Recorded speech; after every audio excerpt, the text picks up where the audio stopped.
ইলেকশনের আগে স্লোগান দেয় অমুক নেতার চরিত্র কি জানি ফুলের মতো পবিত্র। আবার কিন্তু আরো একটু একেবারে বলেন আমার নেতার চরিত্র ফুলের চেয়েও পবিত্র। ওরে বাপ,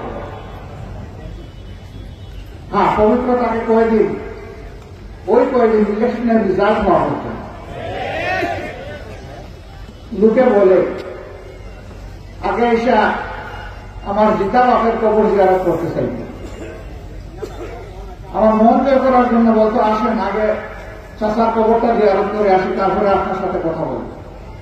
ও কাজটা করল, আমার বাবা তো এখনো জীবিত, কবরও রাখে না, রাখবে কেমনি? বুট নিয়ে 5 বছর ঘুমায়, নিজের কপাল গড়ে, কে মরল কে বাঁচলো একটা হিসাব তার কাছে থাকে না, তাই আন্দাজের পর গুলি ছুড়ে দেয় যদি কাজে লেগে যায়। ওই যে একটা কথা আছে না, যদি লেগে যায়, ওই রকম ছাড়ায়। ইলেকশনের আগে বাবা ডাকে, ইলেকশনের পরে আর চিনতেই চায়। এক ভদ্রলোক 3 বছরের মাথায় পরীক্ষা করার জন্য নেতাজির সামনে গিয়ে আসসালামু আলাইকুম ওয়া রাহমাতুল্লাহ বলেছে, জবাব দেয় নাই। আবার সালাম দিয়েছে, জবাব দেয় নাই। তৃতীয়বার সালাম দিয়ে বলেছে আপনি কি আমাকে চিনতে পারছেন? ও কোথায় যেন আপনাকে দেখেছিলাম। আস্তাগফিরুল্লাহ, মানুষটা নিজের বাবারেও ভুলে যায়, এই প্রথম দেখলাম। আপনি আমার বাবা বলেন কেন? বলে আপনারা 3 বছর আগে আমাকে ভোট দেওয়ার সময় বাবা ডেকেছিলেন অমুক গ্রামে, আমি কিন্তু সেই দেখ। এইরকম ধোঁকাবাজের রাজনীতি যারা করবে তাদেরকে দিয়ে আর যাই হোক দেশের আমূল পরিবর্তন সম্ভব নয়।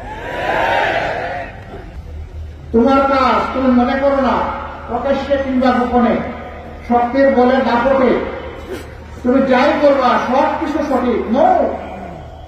যেটা সঠিক সেটা সঠিক, যেটা বেটি সেটার জন্য কনসিকুয়েন্স পরিণতি ভোগ করার জন্য তোমাকে তৈরি থাকতে হবে। কোথায়? দুনিয়ায় না আখেরাতে? না, দুনিয়াতেও হেয়ার এন্ড হেয়ার আফটার। এই দুনিয়াতেও তার পরিণতি ভোগ করতে হবে, আখেরাতেও পরিণতি ভোগ করতে হবে। দুনিয়া পরিণতি ভোগ করতে গিয়ে আপনারা মাঝে মধ্যে দেখেন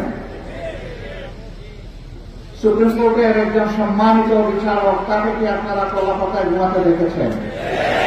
কেন তার বিছানার অভাব ছিল?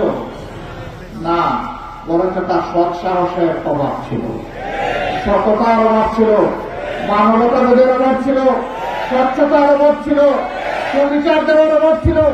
এই জন্য তাকে বনে জঙ্গলে কলাপাতার উপর ঘুমাতে হয়েছে। এটি কি পরিণতি নয়?